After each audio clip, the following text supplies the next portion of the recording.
Apple अहिले iPhone 15 सिरिजका स्मार्टफोनहरू सार्वजनिक गर्ने तयारीमा छ।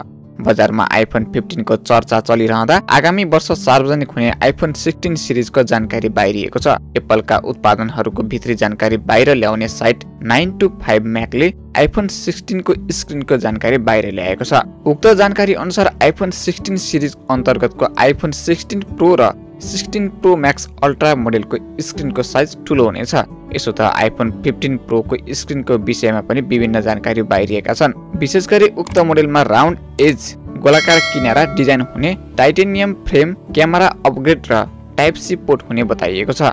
आइफोन 15 प्रो सिरिजमा आएका फिचर तथा डिजाइन नै आइफोन 16 को बेस र प्लस मोडेलमा आउने 9to5 म्याकले प्रकाशन गरेको रिपोर्टमा आइफोन 16 प्रो म्याक्स मोडेललाई कम्पनीले आइफोन 16 अल्ट्रा नाम दिने उल्लेख गरेको छ, जसमा 6.9 इन्चको स्क्रिन हुनेछ।